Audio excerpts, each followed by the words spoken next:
শালবাগান থেকে রেলগেটের ভাড়া কখনো 10 টাকা হতে পারে না। শালবাগান থেকে রেলগেটের ভাড়া আপনাদেরকে 5 টাকায় নিতে হবে।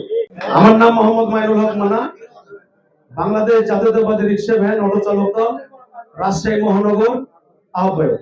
আমাদের যেটা রেলগেট টু সাহেব বাজার ভাড়া 5 টাকা ছিল, সেটাকে 8 টাকা করা হয়েছে, এবং সাহেব বাজার থেকে যেটা লক্ষ্মীপুর ছিল 5 টাকা, সেটাকে 10 টাকা করা হয়েছে।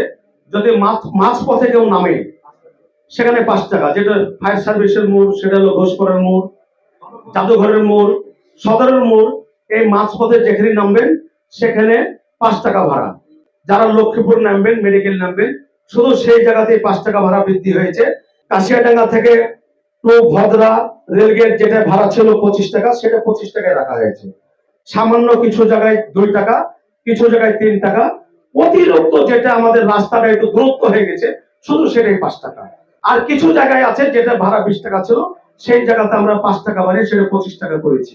এর বাইরে কোথাও পূর্বের ভাড়া যে তালিকায় ছিল 10 টাকা, আমরা সেখানে 10 টাকায় রেখেছি।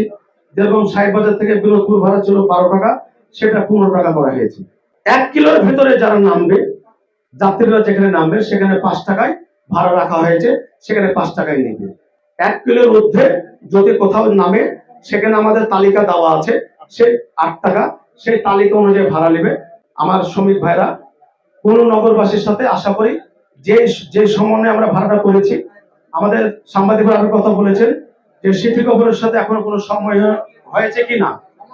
আচ্ছা, সমন্বয় বলতে গেলে আমাদের যে স্মারকলিপি দেওয়া হয়েছে, সেই স্মারকলিপিকে তারা স্বাগত জানিয়েছে। এই সপ্তাহের ভিতরেই আমাদেরকে একটা ফাইনাল সিদ্ধান্ত দিবে। সেই কারণেই আমরা 5 তারিখটা পিছিয়ে 10 তারিখ নিয়ে যাওয়ার চেষ্টা করছি। আশা করছি বাস্তবায়ন আগামী 10 তারিখ থেকে কার্যকারী হবে। সেই ক্ষেত্রে কোনো কারণে যদি হয়, সেখানে 5 দিন আরো বাড়তে পারে, এবং এই 10 তারিখের আগেই পূর্বের ন্যায় আমার শ্রমিকরা ভাড়া নেবে, আমাদের নির্দেশ না দেওয়া পর্যন্ত।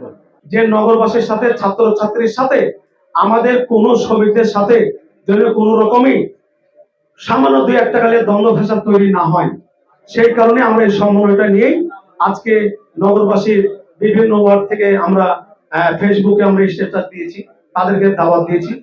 আমাদের যে ভাড়া, ছাত্রছাত্রী, আমার মা বোনেরা যারা আছেন এবং ছেলে মেয়েরা যারা আছেন, যারা বিভিন্ন কলেজে, বিভিন্ন স্কুলে, বিভিন্ন বিশ্ববিদ্যালয়ে যারা যাতায়াত করেন, এই তাদের সার্বিক বিবেচনা করে আমরা পুনরায় একটা ভাড়ার তালিকা করেছি। আশা করি এই ভাড়া তালিকাকে আমার নগরবাসী এবং ছাত্রছাত্রী এবং বিভিন্ন বিশ্ববিদ্যালয়ের শিক্ষার্থীরা আশা করি এই ভাড়া তালিকা পাওয়ার পরে তারা আমাদেরকে স্বাগত জানাবে। খুব বেশি জিনিস নগরবাসীদের চাপিয়ে দিইনি, সামান্য 2 থেকে 3 টাকা। কিছু জায়গায় যেটা 5 টাকা না বাড়ালেই না, সেই জায়গাতে আমরা 5 টাকা বাড়িয়েছি।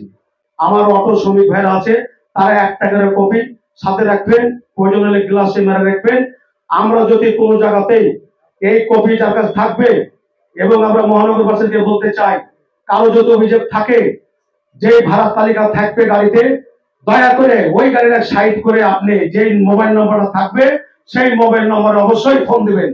তার বিরুদ্ধে সে যদি অন্যায় করে থাকে, আমার কোনো শ্রমিক, তার কোনো ছাড় হবে না, সেখানে তার বিরুদ্ধে ব্যবস্থা নেওয়া হবে।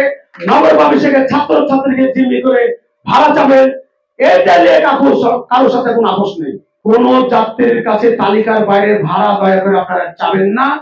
আর আমার যাত্রীর কাছে কোনো অভিযোগ পাই, আবারও বলছি, রাজশাহী মহানগর বাংলাদেশ জাতীয়তাবাদী রিক্সা ভ্যান অটো চালক দল কঠোর অবস্থানে যাবে।